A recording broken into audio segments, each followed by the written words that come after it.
আসসালামু আলাইকুম দর্শক, শুভ সন্ধ্যা। শুভ সন্ধ্যা, কিন্তু সন্ধ্যাটা তেমন একটা ভালো কাটার নয়। কারণ আমরা যারা দেশের খবর, সমসাময়িক ঘটনাগুলোর খবর রাখি এবং রাজনীতির খবর রাখি, কেউই খুব একটা স্বাচ্ছন্দ্যমূলক আ কথা ডেলিভারি দেওয়ার মতো না। কারণ কোথাও খুব বিশেষ কোনো শুভ শুভ খবর নেই। তবে প্রত্যাশায় থাকি সংশ্লিষ্টরা যারা আছেন তারা নিশ্চয়ই পজিটিভ কিছু ভাবছেন। আমি শুরুতেই জানিয়ে নেই আমাদের আজকের আলোচক, আমাদের সময় দিচ্ছেন নিয়মিত আলোচক, আপনাদের আগ্রহের মানুষ, নিরাপত্তা বিশ্লেষক, আন্তর্জাতিক সম্পর্ক বিশ্লেষক এবং রাজনৈতিক বিশ্লেষক, রাজনীতিবিদ মেজর অবসরপ্রাপ্ত আখতারুজ্জামান রঞ্জন। আখতার ভাই, দর্শকদের পক্ষ থেকে অনেক অনেক শুভেচ্ছা সালাম জানাচ্ছি আপনাকে। আখতার ভাই, হঠাৎ করেই আজকে কোনো দলীয় প্রোগ্রাম কারো কিছু ছিল না, কিন্তু হঠাৎ করে এই রাজধানীতে আকস্মিকভাবে বাসে আগুন, ৪টা বাসে আগুনের খবর আমরা পেয়েছি। একটার পর একটা ককটেল, প্রায় ২০টার মতন ঘটনা বোধহয় ইতিমধ্যে পত্র-পত্রিকায় এসছে এবং আমরা সোশ্যাল মিডিয়ার সাংবাদিকরাও, আমাদের যারা বিভিন্ন সোর্স থাকে, বিভিন্ন টিম থাকে, তারা আমরা মেসেজ পাই বিভিন্ন রকম। সেগুলো যাচাই না করে আমি স্পষ্ট আপনাকে বলছি না, কিন্তু ঘটনাগুলো ঘটছে। পাশাপাশি আগামীকাল রাজধানীতে একটা বড় শোডাউন আছে জামাতে ইসলামী। সংকট আপনি জানেন কোন জায়গায় সংকট আছে। সরকার তার যে ডেডলাইন ১ সপ্তাহের ছিল সেটা শেষ হয়েছে। আওয়ামী লীগ ১৩ তারিখের প্রোগ্রাম দিয়ে রেখেছিল। কিন্তু আজকে থেকেই কেন যেন একটা ঘোলাটে সিচুয়েশন। আ কোন দিক যাচ্ছে দেশের পরিস্থিতি, নানান রকম শঙ্কা আশঙ্কা। সরকারের দিকে মানুষ তাকিয়ে আছে কিনা? যে তারা এখন কি করে? তারা কি আবার ঐক্যের ডাক দেয় কিনা? কোনভাবে কি এটা সলিউশন করতে পারে কিনা?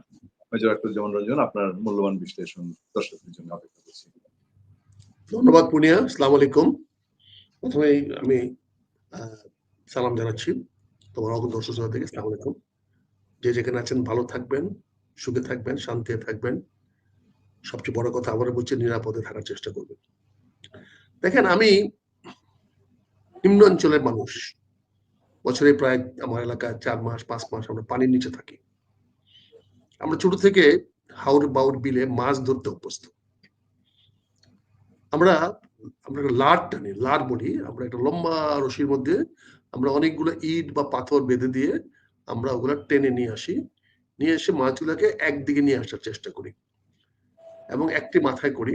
তো এই মাছগুলো আমার যেখানে নিয়ে আসতে চাই, যে উন্না পাতি, আমরা যেটা মাছ ধরা যে ফাতটা পাতি, সে ফাতের দিকে নিয়ে আসার জন্য আমি চারপাশে বিভিন্ন হইচই হাল্লাগুলা পানির উপরে শব্দ করি এবং মাছগুলা এসে ওই নিরাপদ মনে করে ওই ফাঁদের দিকে যায়, কারণ ওদিকে কোনো শব্দ নাই, নিস্তব্ধ নীরব। তো চতুর্দিকে বাকি 3 দিকে হইচই হাল্লাগুলা। বাংলাদেশের রাজনীতি এখন তাই হচ্ছে। সবার লক্ষ্য, সকল রাজনীতি দলের লক্ষ্য, এমনকি ডক্টর ইউনূস সাহেবের লক্ষ্য, সেনাবাহিনীর লক্ষ্য, কিছু কতিপয় স্বার্থান্বেষী স্বার্থবাদী লোক ছাড়া, লোভী লোক ছাড়া, সুযোগ সন্ধানী ছাড়া সবাই, আপামর জনগণ সবাই চাচ্ছে ফেব্রুয়ারি মাসে একটি নির্বাচন হোক, নির্বাচনের মাধ্যমে একটি নির্বাচিত সরকার ক্ষমতায় যাক, তারা তাদের জনগণের প্রত্যাশা অনুযায়ী দেশটি চালাক, তাহলে কোনো ব্যক্তির দায় দায়িত্ব থেকে সবাই মুক্ত হয়ে যাবে। এখানে বৈষম্য ছাত্র আন্দোলনের মাধ্যমে যেটা হয়েছে সেটা শেষ পর্যন্ত সরকার পতনে আন্দোলন রূপান্তরিত হয়েছে, তারা সফল হয়েছে, সেটার জন্য তাদের ধন্যবাদ। কিন্তু এখন তো ক্ষমতার উত্তরণের পথ কোথায়? বিপ্লব যেটাকে বলা হয়েছিল, সেই বিপ্লবটাকে তো আমরা নস্যাৎ করে দিয়েছি। বিপ্লবটাকে তো যারা বিপ্লব করেছিল তারাই নিজের হাতে টুটি চিপে বিপ্লবটাকে মেরে ফেললো। এবং এই সরকার যখন সংবিধানের মাধ্যমে এসে শপথ গ্রহণ করলো, তখন আর বিপ্লব থাকলো না। আজকে এই যে আলামত গুলো দেখতে পাচ্ছি, বা আমরা তুমি যে কথাগুলো বললে আছে সারাদিন যে টুকটাক হচ্ছে, এটা কি হচ্ছে? এটাই তো আগামী কালকে যে জামাত সমাবেশটা করবে বা জামাত যে শক্তিটা দেখাবে, এই শক্তির একটা পূর্বাভাস আজকে হলো যে এই দিন না আরো দিন আছে। তার মানে আপনি 11 তারিখে কিছু একটা করে ফেলবেন। বিএনপি চুপ করে আছে, আমার নেতা মির্জা ফখরুল ইসলাম সাহেব চলে গেছেন ঠাকুরগাঁয়ে, তিনি এখানে হিন্দু মুসলিম ঐক্য করতেছেন, আওয়ামী লীগের সঙ্গে ঐক্য করতেছেন, নির্বাচনের প্রচারণা চালাচ্ছেন, জাতীয় রাজনীতি থেকে সরে গিয়ে উনি ঠাকুরগাঁ থেকে উনি কাজ করছেন এবং জাতীয় রাজনীতিতে 2-1টা ডিল মারতেছেন। সেটাও যথেষ্ট সাড়া পড়তেছে বাংলাদেশে, সারা বাংলাদেশে ওনার বক্তব্যে কাঁপিয়ে দিচ্ছেন। তাহলে আগামী কালকে জামাত যে সমাবেশটা ডেকেছে, 8টি দল সমাবেশ ডেকেছে, সেই দলের সামনে আছে কি চ্যালেঞ্জ হয়ে দাঁড়ালো? সবাই তো আজকে ফলাও করে প্রচার করবে দেশে বিদেশে সব জায়গায় যে আওয়ামী লীগ সোচ্চার হয়ে গেছে, আওয়ামী লীগ মাঠে নেমে গেছে। এই সকল ঘটনাগুলোর পিছনে সবাই আওয়ামী লীগকে দায়ী করবে, কিন্তু বাস্তবতা হয়তো আওয়ামী লীগ নিজেও জানে না এগুলো কারা করেছে। বাস্তবতা হলো এইগুলা যারা করেছে তাদের সঙ্গে আদৌ আওয়ামী লীগের কোনো সম্পর্ক আছে কিনা, পরিকল্পনা আছে কিনা, সেটাও অনেকের মনে সন্দেহ আছে। এটাই মূলত যারা জামাতের উত্থান বা জামাতের কর্মকাণ্ডটাকে বেগবান করতে না পারে, জামাতকে যেন তার অবস্থান থেকে সরে আসার জন্য সুযোগ দেওয়া হয়, এটা হয়তো জামাতেরই পরিকল্পনা মতো করা হচ্ছে যে আমরা এই ধরনের একটা সহিংস অবস্থান যাতে আরো না বাড়ে, এই জন্য আমরা আমাদের সমাবেশের মাধ্যমে আমাদের অবস্থান পরিবর্তন করছি। এটার জন্য সরকারের অনুরোধ লাগলো না, বিএনপির চাপ লাগলো না, বিএনপি কিছু বলতে হলো না, আলোচনা করতে হলো না, কথা বলতে হলো না, সরকার কোনো অনুরোধ জানাতে হলো না, সরকারও কোনো আবেদন করতে হলো না। আজকে সারা বাংলাদেশে যেটা আপনি বলছেন বা তুমি বলছো, বা যেভাবে ঢাকাতে সিরিজ বিভিন্ন জায়গায় জায়গায় হয়েছে, দেখে তো মনে হচ্ছে দেশে কোনো আইন শৃঙ্খলা বাহিনী বলে কেউ নাই, পুলিশ কোনো তৎপর নয়। এখন যদি পুলিশের নিজের নলেজের মাধ্যমে যে ঘটনা ঘটে, তাহলে তৎপরতা কি দেখাবে? পুলিশ যদি জানে ঘটনাগুলো এখানে ঘটবে, সেজন্য তো ব্যবস্থা করে দেওয়া হয়।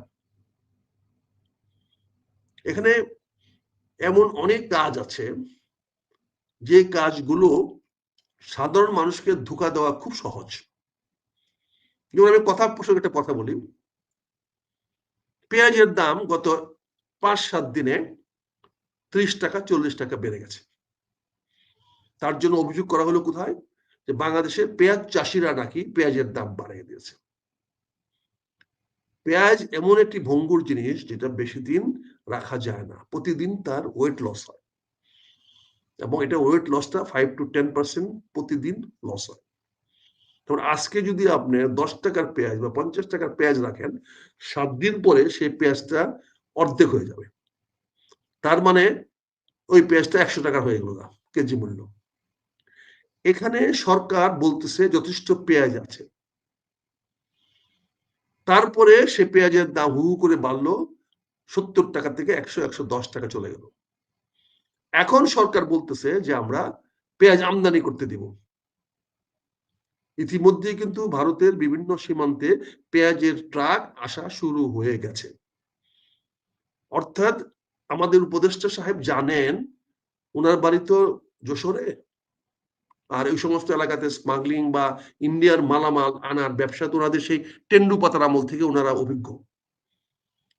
সে টেন্ডু পাতা আমদানি করে যখন বিড়ি বানানো হতো যশোর এলাকাতে, তখন থেকে ওনারা এই ব্যাপারে অভিজ্ঞ মাস্টার্স। কাজে ওনারা তো জানেন যে সীমান্তে কিভাবে কখন কি আসতে হয়, কি আনতে হয়, কখন পাট আনতে হয়, কখন আবার পাট পাঠাতে হয়, কখন এই টেন্ডু পাতা আনতে হয়, কখন এই পেঁয়াজ আনতে হয়, চাল আনতে হয়, ধান আনতে হয়। এটা কিন্তু তারা অত্যন্ত অভিজ্ঞ, অত্যন্ত বাই বাই বর্ন তার অভিজ্ঞ। আজকে তিনি হঠাৎ করে বলছেন যে পেঁয়াজ উনি আমদানি করতে দিবেন। আমদানি করার জন্য উনি 3 দিন 5 দিন অপেক্ষা করবেন, 5 দিন পরে উনি পেঁয়াজের দাম দিবেন। তার মানে কি? মানে 5 দিন পর্যন্ত পেঁয়াজের অনুমতি উনি দিলেন না।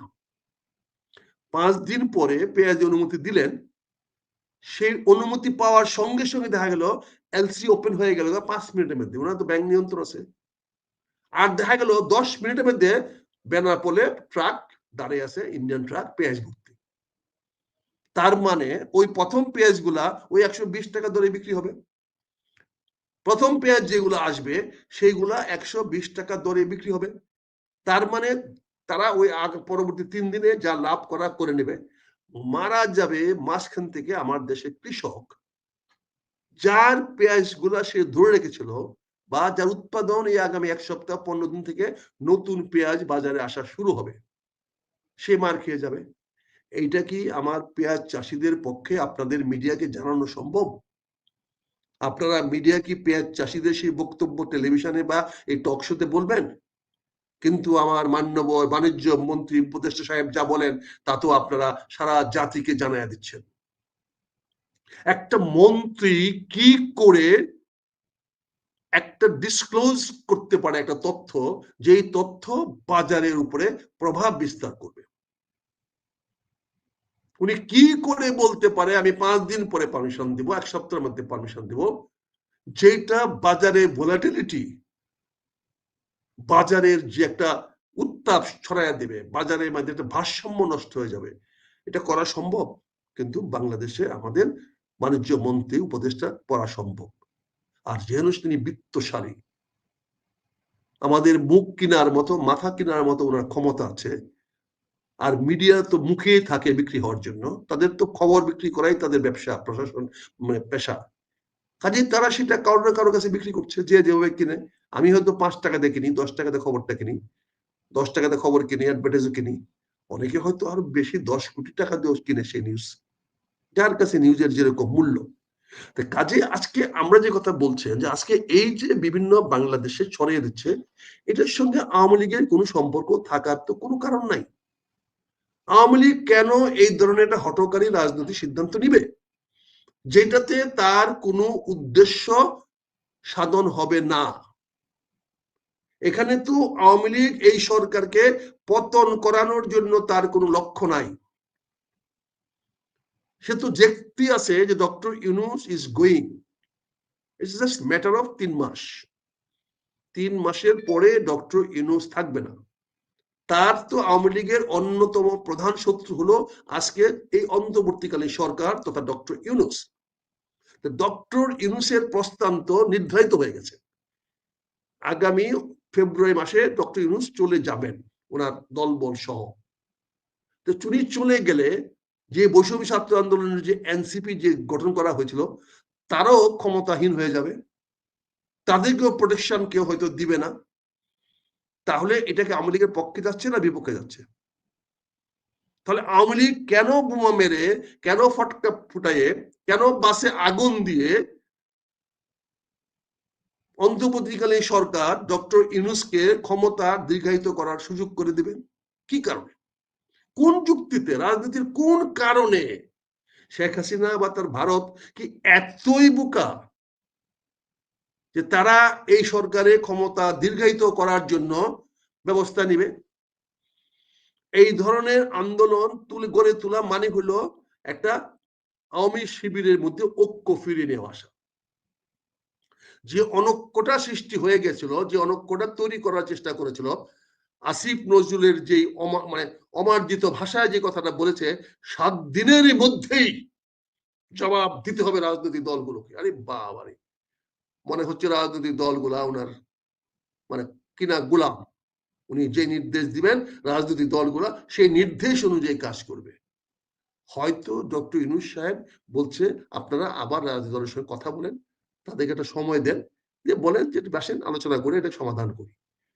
এটাকে এইভাবে না বলে, এটাকে আমি একটা উদাহরণ দিই আপনাদেরকে। আমরা 1995 শেষের দিকে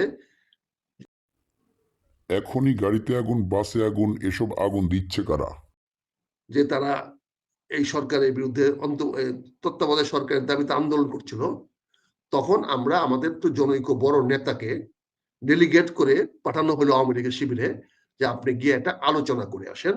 এবং আওয়ামী লীগও গ্রিন সিগন্যাল দিল যে হ্যাঁ আমরা ঐক্যমতে পৌঁছবো, আন্দোলন আমরা তুলে নিব, রাজনীতির এই জিনিসগুলা সমাধান দিতে হবে।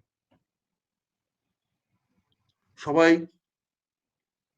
ওখানে আওয়ামী লীগের পক্ষে তখন মিজানুর রহমান সাহেব গেছেন, জাতীয় পার্টির লোকেরা তারা গেছেন, মিজানুর রহমান চৌধুরী সাহেব জানু রাজনীতিবিদ আছেন।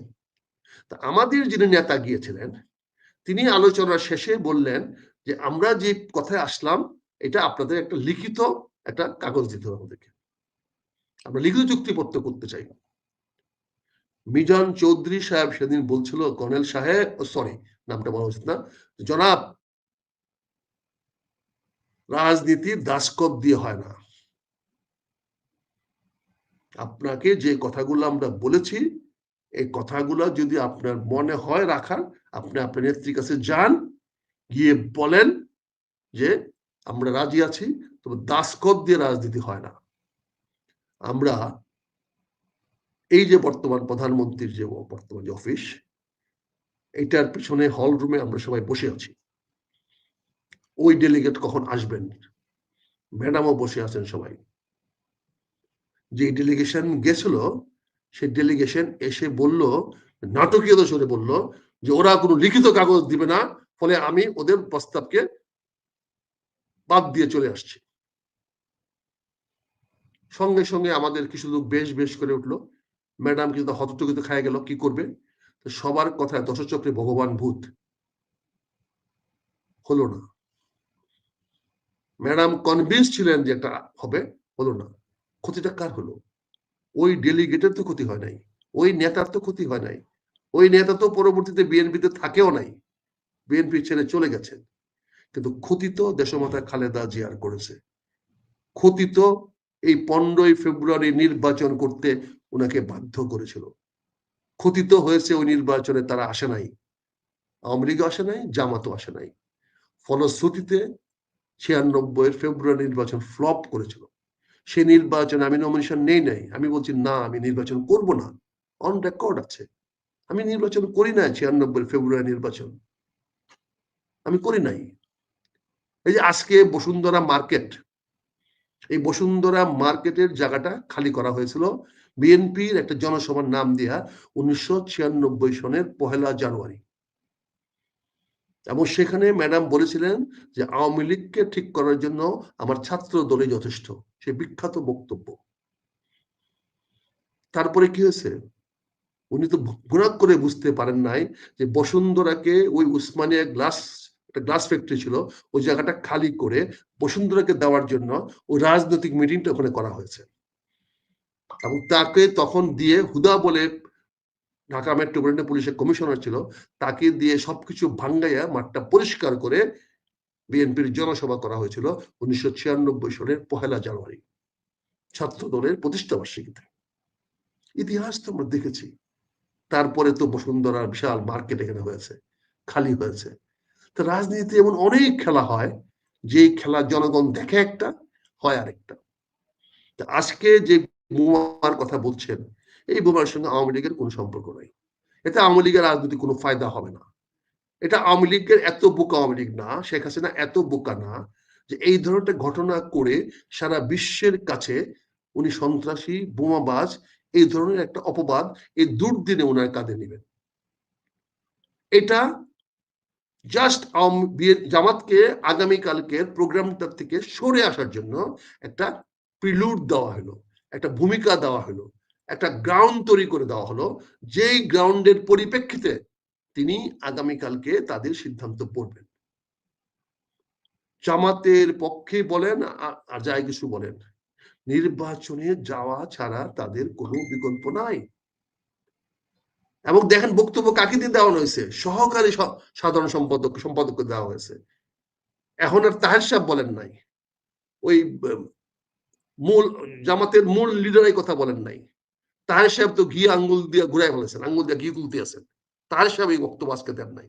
আজকে বক্তব্য দিয়েছে সহকারী সাধারণ সম্পাদক বা সেক্রেটারি জেনারেল। তিনি কি বলেছেন? যে ফেব্রুয়ারিতে নির্বাচন হবে না, সংবিধান মোতাবেক ফেব্রুয়ারিতে নির্বাচন হবে না, ফেব্রুয়ারিতে সংবিধান মোতাবেক নির্বাচন করতে হলে নাকি 5 বছর অপেক্ষা করতে হবে। কিন্তু বন্ধুবর আজাদ সাহেব, 5 বছর কেন, 2 বছর চলে গেছে। নির্বাচন তো হয়েছিল 7 জানুয়ারি 2024 সন। তাহলে তো 5 বছর থাকে না, আর থাকে 3 বছর। তাহলে আপনি কি পাকিস্তানের সেই পোস্তদানার শরবত খেয়ে কি এখন বিভোর হয়ে আছেন? পোস্তদানার বদলে আফিংয়ের যে গুল আসছে, সে আফিং গুল খেয়ে কি আছেন? আফিং গুল তো আমাদের পুরোনো দিনের শরবত। আমাদের মুরব্বীরা দেখছি রাতে ঘুম না হলে বলতো আফিং গুল দাও, গোটাগুলা চিপাইয়া দাঁতের নিচে রাইখা ঘুমাইতেন, তাতে একটা গুম গুম ভাব আসতো। এটা তো আমাদের দেশের অনেক মুরব্বীরা এটা ব্যবহার করতেন, যেটাকে পোস্ত গুলা হিসাবে আমরা পোলাও, কুরমা, কাবাবের সঙ্গে, রেজালার সঙ্গে আমরা খাই। পোস্ত গুলা তো এবার আমদানি করেছেন 25 টন শুনলাম। পাকিস্তান থেকে পোস্ত গুলা পাঠিয়েছেন আপনাদের পাকিস্তানের বন্ধুরা। এখন তো সে কি পোস্ত গুলার শরবত খেয়ে আপনারা এখন কি বিভোর হয়ে গেছেন 5 বছর পরে সরকার নির্বাচনের কথা বলছেন, কি হিসাবে 5 বছর বললেন? হিসাবটা কি? 5টা বছর আপনি কেন বললেন হিসাবটা? 5 বছর কোথায় পাইলেন? আপনি কি এই সরকারকে, আপনি কি ক্ষমতায় আছেন যে 5 বছর পরে হলে আপনার সুবিধা হয়? তাহলে এই যে আপনারা গুল খায়া এখন পোস্ত দানা খেয়ে আপনারা যা ইচ্ছা তা বলছেন, লক্ষ্যটা কি? লক্ষ্যটা তো আপনারও নির্বাচন। এখানে অঙ্কটা তো খুবই সহজ সরল। আমরা তো কিছু বুঝি রে ভাই। এখানে কি হয়েছে?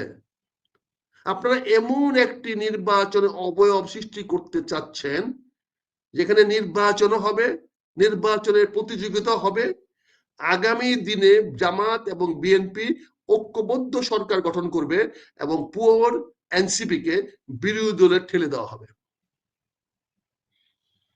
এনসিপির ভাগ্যে হবে বিরোধী দল, আর জামাত এবং বিএনপি মিললে হবে কোয়ালিশন সরকার। তার আগে নির্বাচনে সেই জামার যে মাছ ধরার জন্য হইচই হাল্লাগুল্লা করে যাতে উন্নতে গিয়ে মাছগুলো এক জায়গায় জমা হয়, সেই ব্যবস্থায় আপনারা করছেন। সেই জন্যই আজকে ঢাকা শহরে এই তথাকথিত সন্ত্রাসী কার্যক্রম, এই কার্যক্রমগুলো হয়েছে সম্পূর্ণভাবে প্রশাসনের ছত্র ছায়ায়, তাদের ইন্ধনে, তাদের পরিকল্পনা মোতাবেক।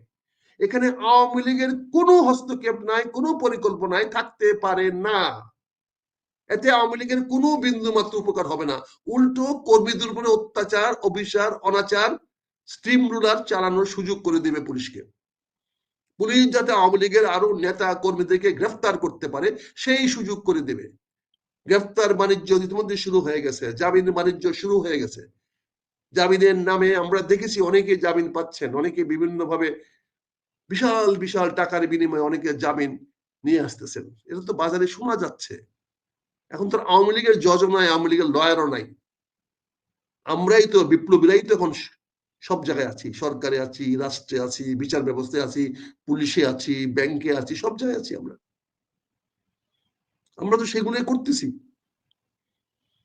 আজকে এই গুলাগুলি নিয়ে আপনি যে যে ভয়ের কথা বলছেন, ভয়ের কিছু নাই, কিচ্ছু নাই। আমি তো এটার মধ্যে ভয়ের কিচ্ছু দেখি না। পাতানো খেলা, এগুলো জনগণকে ধোঁকা দেওয়ার খেলা, মানুষকে বুঝানোর খেলা।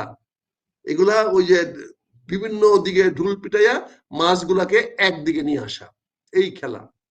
কাজে এটা ঘাবড়ানোর কিছু নাই বন্ধু। নির্বাচন ফেব্রুয়ারিতে হবে। ফেব্রুয়ারিতে নির্বাচন হওয়ার তারিখ, দিন, ক্ষণ সিদ্ধান্ত হয়েছে বাংলাদেশের ভিতর থেকে নয়।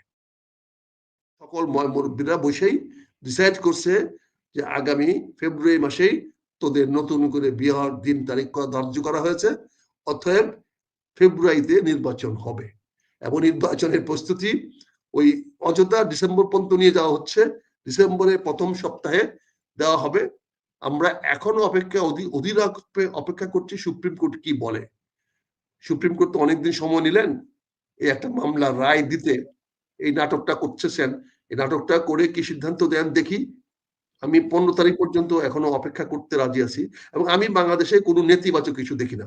আমি নির্বাচনটা না হওয়ার এখন আমি একটা ঘটনা ঘটেছে, আমরা শো করতে করতে যে খবরটা এসছে, দর্শক প্রথমে আমাদেরকে জানিয়েছেন এবং আমার মনে হয় ঘটনাটা আপনাকে জানানো উচিত। আমার গুরুত্বপূর্ণ ঘটনা, সেটা হলো দিল্লিতে যে লালকেল্লা আমরা বলি, রেড ফোর্ট, সেইটার সামনে একটা গাড়ি বোমা বিস্ফোরণ। সন্ধ্যার সময় একটা বোমাবাজি হয়েছে। পাকিস্তানের সাইফুল্লাহ যে ঘোষণা দিয়েছিল তার জবে একটা হয়েছে।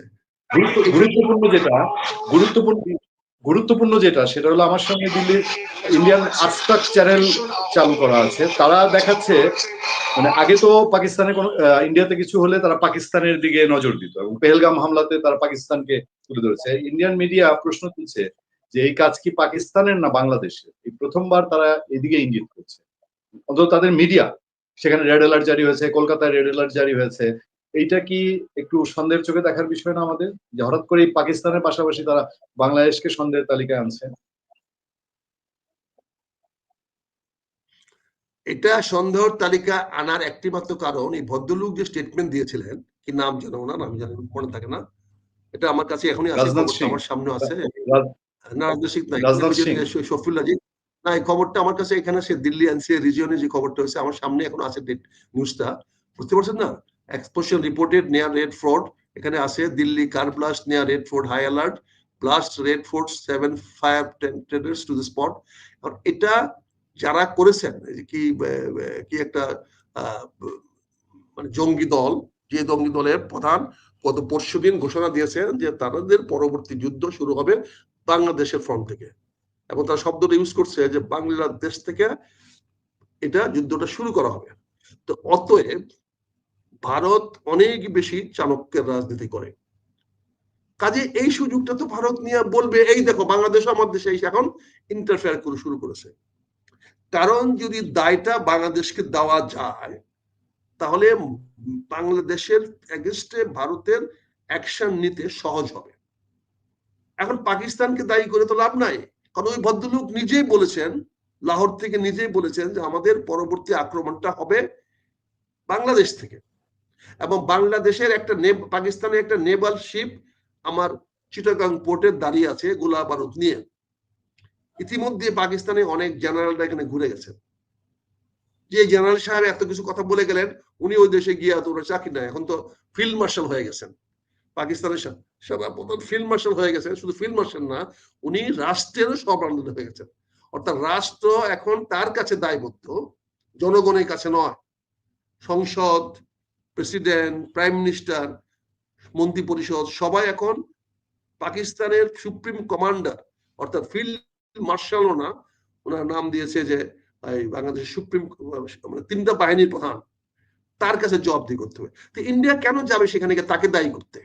কি কারণে যাবে? কাজে খুবই স্বাভাবিকভাবে করেছি, আমি তথ্য নিয়েছি, এর পিছনে কারা আছে, কি কারণ করেছে, এই তথ্যগুলো আমি জোগাড় করেছি, এবং সেখানে আমরা দেখেছি যে এটার পিছনে যারা কাজ করেছে, যে যারা ঘোষণা দিয়ে কাজটা করেছে, যারা নিজেরা স্বীকার করেছে যে আমরা রেড ফোর্টের পাশে বোমা ফাটিয়েছি, সেই কিন্তু একদিন আগে বলেছে পরবর্তী আক্রমণটা হবে বাংলাদেশের মাটি থেকে। কাজে ভারতের মিডিয়া সেটাকে প্রুফে নিয়েছে। সেই বক্তব্যটা মিডিয়াতে এখন দিলে সারা ভারতবাসী খাবে। অর্থাৎ ভারতবাসী এখন, আমরা 20 কোটি মানুষ ভারতের এই 60 কোটি মানুষের বিরুদ্ধে কথা বলতে পারি, 60 কোটি মানুষ কি 20 কোটি মানুষের বিরুদ্ধে কথা বলতে পারে না? 60 কোটিকে যদি 20 কোটির বিরুদ্ধে খেপিয়ে তোলা যায় তাহলে ক্ষতিটা কার হবে?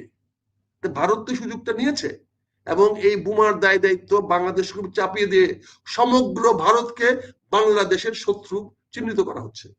সমগ্র ভারতবাসীর কাছে বাংলাদেশকে ভারতীয় শত্রু হিসেবে চিহ্নিত করার সুযোগ করে দিয়েছে ওই জঙ্গি ভাইরা একদিন আগে ঘোষণা দিয়ে বাংলাদেশ থেকে আক্রমণ করা হবে। এটাই, এইগুলো তো রাজনৈতিক খেলা। আমি যে কথাটা তোমাকে বলছিলাম ভাই, আজকে সারা বাংলাদেশে এই গুলাগুলি করলে সাধারণ আমরা এই যে আমরা যে দর্শক যারা আছে, অতি বুদ্ধিমান দর্শকরা ধরে নেবে এটা আওয়ামী লীগ করেছে, খুব বুদ্ধির মতো বলবে হ্যাঁ আওয়ামী লীগ এই কাজটা করেছে, আওয়ামী লীগ এই বোমা মেরেছে, আমি দেখে আসছি। দেখবেন আপনি মিডিয়াতে অনেক আমার মতো বুদ্ধিমান, আমার চেয়ে বুদ্ধিমান লোকেরা দেখবেন আওয়ামী লীগকে দায়ী করবে, কিন্তু একবারও হিসাব করে দেখবে না এই বোমাবাজির মাধ্যমে আওয়ামী লীগের অর্জন কি হবে, আওয়ামী লীগের ফায়দা কি হবে, তাদের নেতা কর্মীদেরকে কেন এই ধরনের ফলস হুমকি দিয়ে তাদেরকে বিপদে ফেলাবে। তারা তখন চুপ থাকবে, তারা এখন তসবিহ গুনবে, সময় নিবে, তারা এখন অপেক্ষা করবে সময় এবং সুযোগের জন্য। ওরা তো এখন আক্রমণাত্মক পজিশনে যাওয়ার মতো অবস্থা নাই, তারা এখন নিজেকে রক্ষা করবে, তারপরে প্রস্তুতি নিবে, তারপরে যদি সুযোগ সুবিধা হয় তখন তারা প্রতি আক্রমণে আসবে। এখন তো এই ছোটখাটো টুকটা বোমা ফেলানোর কোনো কারণ আওয়ামী লীগের নাই, এটা আমরা করেছি, এটা আমাদের, আমরা যারা বর্তমানে দেশ চালাচ্ছি, দেশের দায়িত্ব নিয়েছি, দেশকে আমাদের ঐক্য যাতে বিনষ্ট না হয় এই জন্য আমরা একটা ভয় দেখাচ্ছি, বাঘ আসতেছে বাঘ আসতেছে বাঘ আসতেছে, যাতে আমরা সবাই ঘরে এসে ঐক্যবদ্ধ থাকি। আগামী 11 তারিখের নিজেদের প্রোগ্রামকেই নিজেরাই নিয়ন্ত্রণ করার জন্য নিজেরাই এই বোমাবাজিটা করেছে। বিএনপির পক্ষে বোমাবাজি করার ক্ষমতা নাই, গত 15 বছরে বিএনপি কোনো বোমাবাজি করতে পারে নাই। আমার বন্ধুরা জানেন আমাদের আন্দোলনে কাদেরকে আমরা বোমা মারতে ব্যবহার করেছিলাম, আমি আমার নামটা বললাম না। আমার সেই বন্ধুরা জানেন আমরা যখন থানা লেভেলে, উপজেলা লেভেলে, জেলা লেভেলে যখন আক্রমণাত্মক দায়িত্ব যাদেরকে দিতাম তারা কারা, আমিও জানি, আপনিও জানেন, বন্ধুরা জানেন, আমি নামটা বলছি না। আজকে তারা তো আর বিএনপির পক্ষে নাই, এখন তারা তো আর বিএনপির পক্ষে এই আক্রমণগুলো করবে না। তাহলে তারা এই আক্রমণগুলো কারা করতেছে এবং ধরা যাচ্ছে না, ধরতে পারছে না। যেখানে সারা বাংলাদেশের মানুষ বলতে গেলে এক কথা এন্টি আওয়ামী লীগ, আওয়ামী লীগের এগেস্টে, সেখানে আওয়ামী লীগের লোক কি করে বোমা মারে, কি করে মেরে, সে কোথায় যাচ্ছে, কার সঙ্গে পালাচ্ছে, কোন জায়গায় পালাচ্ছে, তাকে তো কেউ ধরে দিচ্ছে না কেন? তার মানে আমাদের লোকেরাই, যারা আমরা আমাদের মধ্যে থেকে মেরে আবার সে আমাদের মধ্যে এসে ঢুকে যাচ্ছে, আমরা তাকে ঢুকাইয়া ওর জামাটা খুলে আরেকটা জামা রেডি আছে ওর গায়ে পরাই দিচ্ছি। কই কই, এখানে তো হলুদ জামা পরা কোন লোক নাই। আপনি কোথায় দেখলে হলুদ জামা পরে লোকটা বোমা মারছে? এখানে তো লাল জামা পরা লোক, কারণ আমি তো লাল জামাটা আগে রেখে দিয়েছি এখানে, হলুদ জামাটা বদলাই পটাপট লাল জামা হয়ে গেছে, আমার ভিতরে চলে গেছে। এগুলো তো পুরনো ট্যাকটিক্স। এগুলাই তো গত 70 বছর ধরে, আমার এই বয়স থেকে 71 মুক্তিযুদ্ধের আগে থেকে 69 ছাত্র আন্দোলন থেকে রাজপথে হেঁটে হেঁটে আমরা তো এইগুলাই শিখে আসছি, এইগুলাই দেখে আসছি।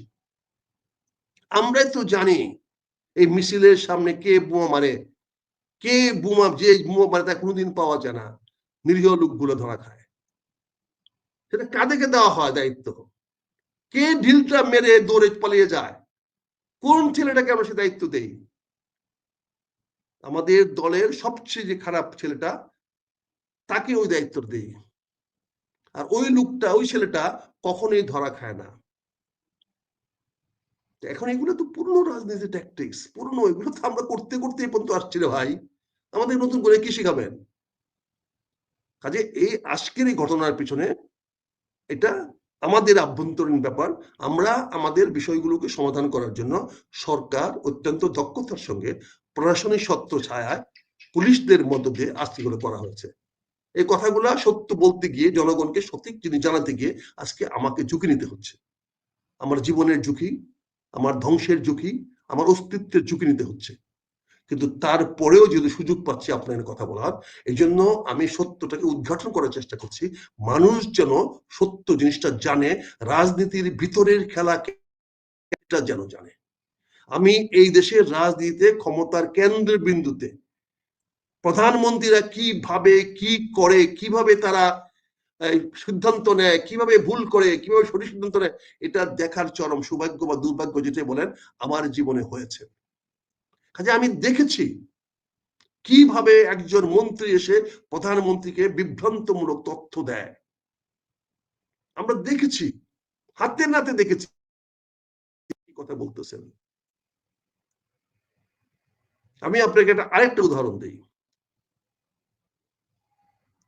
আমার এক বন্ধু তখন এনএসআই এর খুব জাগ্রেল ডাইরেক্টর, উনি বিশাল একজন ক্ষমতাশালী লোক। উনি সকালবেলা গিয়ে আমাদের মাননীয় প্রধানমন্ত্রীকে ব্রিফ করেন জাতীয় নিরাপত্তা নিয়ে।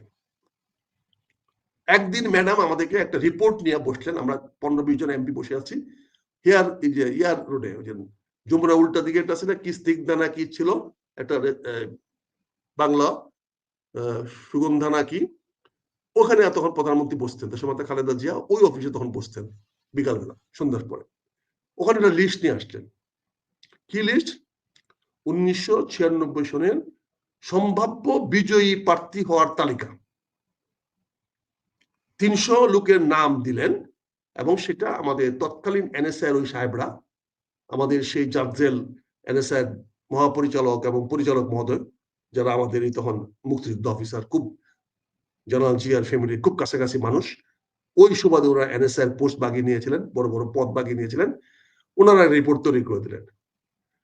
ম্যাডাম কি মনে করে রিপোর্টটা একটার পর একটা নাম আমাদের সামনে পড়া শুরু করলেন। আমরা একদিন এদিকে তাকাই দেখাই, একটা নামকে আমরা চিনি না। কিশোরগঞ্জের 5-6 এমপি, 6 সম্ভাব্য বিজয়ী হওয়ার সম্ভাব্য 6 প্রার্থীর নাম এনএসআই রিপোর্টে পাওয়া গেল। এই 6 একজনকেও আমি মেজর আক্তার চিনি না, এবং যাদেরকে চিনি তাদেরকে আমরা জানি আমাদের এলাকার পুলিশের সোর্স, টাউট এবং বাটপার, এবং তারা সবাই পুলিশের সোর্স। আর 2-1জনকে চিনি না, আর যাদের চিনি তাদের। এবং সবাই সে একে একে এমপিরা সবাই বললো, জেলা জেলা এমপিরা বললো ও তো টাউট ম্যাডাম, ও তো এইটা, ওর নাম কেমনে আসলো? এইভাবে দেশের প্রধানমন্ত্রীকে বিভ্রান্ত করা হয়। এই বিভিন্ন বাহিনীর লোকেরা তথ্য যারা দেয়, তারা তথ্য বেচাকেনা করে। তারা রাষ্ট্রের প্রধানদেরকে এমন কিছু বিভ্রান্তমূলক তথ্য দিয়ে তাদেরকে বিভ্রান্তমূলক সিদ্ধান্ত নিতে বাধ্য করে। আপনি দেখেন রাজনাথ সিং কালকে যে বক্তব্য দিয়েছে, is red alert for Bangladesh. ধন্যবাদ আমাদের পররাষ্ট্র উপদেষ্টাকে, অন্তত উনি সেটা প্রতিবাদ করেছেন। কাজে এখানে রাজনাথ সিং হুঁশিয়ারি দিয়েছেন আমাদের প্রতি, এটা বুঝতে হবে। তো ভারতের প্রতিরক্ষা মন্ত্রী সরাসরি আমার প্রধান উপদেষ্টাকে আক্রমণ করেছে। এখানে উপদেষ্টা, পররাষ্ট্র উপদেষ্টা বক্তব্য দিয়েছেন, কিন্তু আমরা তো উপদেষ্টা পরিষদের কোনো প্রতিক্রিয়া দেখতে পাই নাই, কোন রকম প্রতিক্রিয়া দেখতে পাই নাই, কোন রকম পজিটিভ রিয়াকশন তো আমরা দেখতে পাই। আমরা তো কোনো রাগ, উষ্মা, অসন্তোষ দেখতে পাই নাই। আমরা তো ভারতের রাষ্ট্রদূতকে ডাকায় আনাই নাই, ডাকায় আনাই তো বলি নাই যে তোমার প্রতিরক্ষা মন্ত্রী এই বক্তব্য কেন দিল, বলেন। এই তো আমাদের এই বিভ্রান্তমূলক তথ্যগুলো তো আমরা দেখেছি, আমরা তো জানি। এই যে আজকে তারেক রহমান সাহেব যে নমিনেশনটা দিয়েছেন আমাদের বিএনপি বিভিন্ন নেতা কর্মীদেরকে, আমি তো বিএনপি কেউ না, বহিষ্কৃত। আমি নমিনেশন চাইও নাই, নমিনেশনের জন্য কারো কাছে যাইও নাই, বলিও নাই, এবং নিজের বহিষ্কার উল্টা নেওয়ার জন্য কথা বলে নাই। আমার এলাকার মানুষ আমার উপর চাপ সৃষ্টি করছে, কথা বলছে নির্বাচন করার জন্য। আমি তাদেরকে বিনীত অনুরোধ করছি নির্বাচন ঘোষণা হোক, পরে বলব। কিন্তু এই যে নমিনেশন গুলো দেওয়া হয়েছে, আজকে তো প্রকাশ্যে সবাই বলতেছে, আজকে নারায়ণগঞ্জের যাকে নমিনেশন দিয়েছেন, টাকা ছাড়া তার ওই এলাকায় কি আছে? টাকা তারেক রহমান সাহেব নেন নাই, 100% বিশ্বাস করি। কিন্তু উনি যাদেরকে দায়িত্ব দিয়েছেন, ঢাকা শহরে বসে বসে যাদের মাধ্যমে নামগুলা দিয়েছেন, জনাব তারেক রহমান কি জানেন সেই নামগুলো কত টাকার বিনিময়ে তালিকার মধ্যে উঠানো হয়েছে? প্রতিটা প্রার্থী তখন বলতেছেন, যারা নির্বাচন নমিনেশন পান নাই তারাই তো বলতেছেন এই কথাগুলো। আমরা তো বলছিলাম এই ঘোষণাটা এখন দিয়েন না, তফসিল ঘোষণা করার পরে দেন। আজকে আপনি কি করলেন? আজকে আগামী নির্বাচনে অন্তত 300 থেকে 500 স্বতন্ত্র প্রার্থী দাঁড় করার ব্যবস্থা করে দিলেন। প্রায় আসনেই দেখবেন একাধিক স্বতন্ত্র প্রার্থী দাঁড়িয়ে যাবে, এবং যাদের পিছনে আওয়ামী লীগ ফাইন্যান্স করবে, বিভিন্ন লোকের যদি বাঁচার স্বার্থে তারা ফাইন্যান্স করবে, করে তাদের ভোটগুলা ওইখানে যাওয়ার চেষ্টা করবে। তার মানে এই কথাটা কি জনাব তারেক রহমান সাহেব জানেন? ওনাকে কি কেউ বলেছে? ওনার নজরে কি কেউ এনেছে? কেউ আনার মতো সাহস বিএনপিতে নাই, বিএনপিতে নাই। আমি অনুরোধ করব, আমার এই বক্তব্যটা আপনার তারেক রহমান সাহেবের কাছে পৌঁছান, বলেন ওনাকে ভুল পথে নেওয়া হচ্ছে। উনি লন্ডন থেকে যে তথ্য পাচ্ছেন, সেই তথ্যগুলো সঠিক যাচ্ছে না। আপনি ম্যাডামকেও আমরা দেখেছি, তথ্য ম্যাডামের সামনে কিভাবে বিভ্রান্তমূলক তথ্য যেত। আমার জীবনের তো বিচিত্র অভিজ্ঞতা। আমি তো কোনোদিন কারো কাছে পাশ নিয়ে কোনো প্রধানমন্ত্রী দেখা করি নাই, মন্ত্রীর সঙ্গে দেখা করি নাই। আমি কোনো মন্ত্রীর সঙ্গে ড্রয়িং রুমে বসে কথা বলি নাই। কাজে আমি প্রধানমন্ত্রীকে অফিসে গিয়ে আমি কোনোদিন বলি নাই মে আই কাম ইন। এটা দেশের মধ্যে খালেদা জিয়াও জানে, সবাই জানে, তার অফিসের সবাই জানে, এবং সবার সামনে বলেছি। এই জন্য সবাই আমাকে ওনার কাছে যেতে দিতে বাধা দিত, কারণ আমি বলে দেবো তাদেরকে কে কি করতেছে। কাজে আজকে যে এই নমিনেশন যেটা ফ্লপটা হয়েছে, আজকে দেখেন প্রতিটা দিন কোনো সিরিজ গন্ডগোলটা হতেছে, কি পরিকল্পিত গন্ডগোলটা হতেছে। আজকে এলাকায়, কালকে এলাকায়, পরশু এলাকায়। আজকে আমার এলাকায় এক ছেলে, জানে না, চিনি না, কেউ জানি না, সে ঢাকা রিপোর্টার্স ইউনিটে বিশাল এক প্রেস কনফারেন্স করে আমাদের প্রার্থীর বিরুদ্ধে যা ইচ্ছা তা বলে সে বলছে তাকে নমিনেশন দেওয়ার জন্য। চিন্তা করেন কোথায় গেছে অডাসিটি। যে নিজেও তার পক্ষে ওখানে মানে কি বলবো, এখন কেন করতেছে, সে ওই সকল প্রার্থীদের মধ্যে একটা গন্ডগোল লাগাই দিচ্ছে, সবাইকে বিভ্রান্ত করে ফেলতেছে, একে অপরের বিরুদ্ধে কাদা চোরাচুরি করতেছে। কে নমিনেশন পাবে এখনো শিওর না, নমিনেশন পরিবর্তন হতে পারে যখন বলেছে, এখন এগুলা করেছে। তাতে কি দলের অবস্থানটা ক্ষতিগ্রস্ত হচ্ছে না? ফলে জামাত সুযোগটা নিবেই। যেহেতু আপনি জামাতের সঙ্গে ওয়াদাবদ্ধ যে আগামী সরকারে আমরা যাই কিছু করি না কেন, নির্বাচন যেভাবেই করি না কেন, সরকার কিন্তু আমরা মিলেই করব। এই জন্য আপনি জাতীয় সরকারের ডাক দিয়ে রেখেছেন। আপনি বলে রেখেছেন যে জননেতা তারেক রহমান সাহেব বলে রেখেছেন আগামী নির্বাচনে যেই জয়লাভ করুক না কেন, বিএনপি যদি জয়লাভ করে তাহলে তিনি সবাইকে নিয়ে সরকার গঠন করবেন।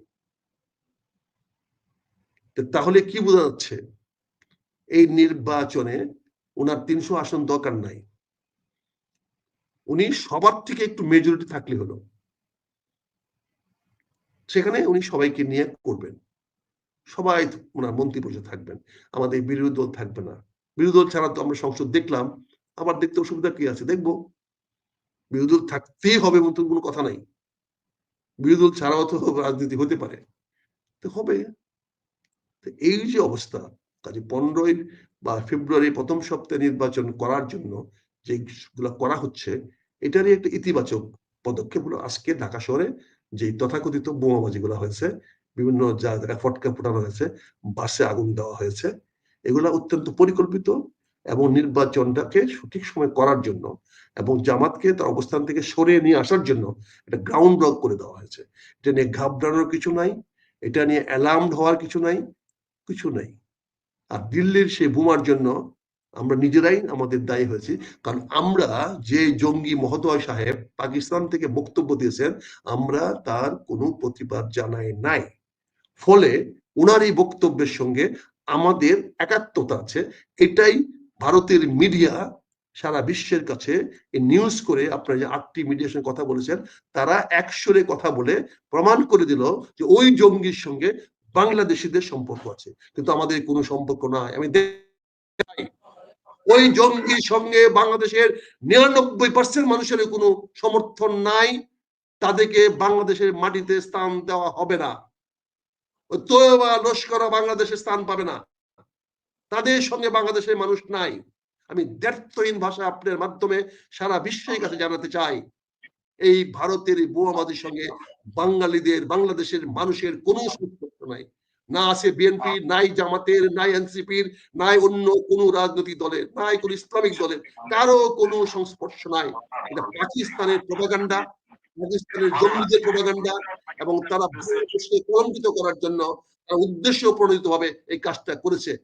এটার সঙ্গে আমি মনে করি আমার প্রধান উপদেষ্টা সহ এবং আমার পররাষ্ট্র উপদেষ্টা একটা ক্লিয়ার স্টেটমেন্ট দেওয়া উচিত, পরিষ্কার স্টেটমেন্ট দেওয়া উচিত যে এইটার সঙ্গে বাংলাদেশের কোনো সম্পর্ক নাই, এবং দরকার পড়লে একটা তদন্ত কমিটি করে দেওয়া হোক যে এরকম কেউ সম্পৃক্ত আছে কিনা, থাকলে তাদেরকে ধরার ব্যবস্থা করা হোক, আমাদের দেশের রেড ইন্টেলিজেন্স অ্যালার্ট করে দেওয়া হোক, চিরুনি অভিযান চালানো হোক যে এই ধরনের জঙ্গি কোনো বাংলাদেশে উত্থান হচ্ছে কিনা, এটা জরুরি ভিত্তিতে দেখা উচিত। না হলে কিন্তু ক্ষতি হয়ে যাবে, এই ক্ষতি হলে কিন্তু ক্ষতি আমাদের সবার হবে, আওয়ামী লীগ বিরোধী শিবিরের হবে, ভারত বিরোধী শিবিরের হবে, ওই শিবিরের হবে না, তাদের সুবিধা এনে দেবে। তাদের সাবধান সাধু, সাবধান।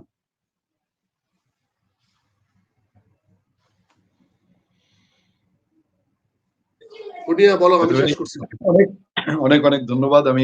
আমরা অনেক মূল্যবান বিষয় শুনছিলাম। সবচেয়ে যেটা শঙ্কার বিষয় পড়ে যে আলোচনাটা আপনি করলেন, হ্যাঁ, আওয়ামী লীগ নিয়ে বাংলাদেশে তো হয় উদুর চিন্নিবিদের বুদুর ঘাড়ে, সব সরকারই করে এই কাজটা, আমরা এটাই বলেছি। আর দিল্লির যে ঘটনা, এই ঘটনায় অবশ্যই বাংলাদেশে জঙ্গিবাদ নিয়ে তো নানান সময় নানান আলোচনা হয়েছে, কিন্তু এই গভর্নমেন্টের সময় এসে পুলিশ বাহিনী থেকে বলা হয়েছে যে এরকম কিছু বাংলাদেশে নাই।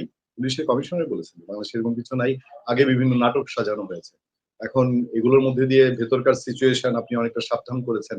আমরা দেশের মঙ্গল হোক, সবার ভালো হোক, সবাই শান্তিতে থাকুক, আমরা কারোর সঙ্গে বিরোধে না যাই, এবং সেই শান্তি কতদূর আস্তে আস্তে যেন নানান অন্ধকারে আছেন, আপনিই বলেছেন যে আকাশে কালো মেঘ। তো সেই প্রত্যাশা নিয়ে আজকের মতো বিদায় নিচ্ছি। আপনার সুস্থতা এবং সর্বাঙ্গীন মঙ্গল কামনা করে আজকে বিদায় নিলাম। শুভরাত্রি। আসসালামু আলাইকুম। বুঝতে পারলাম।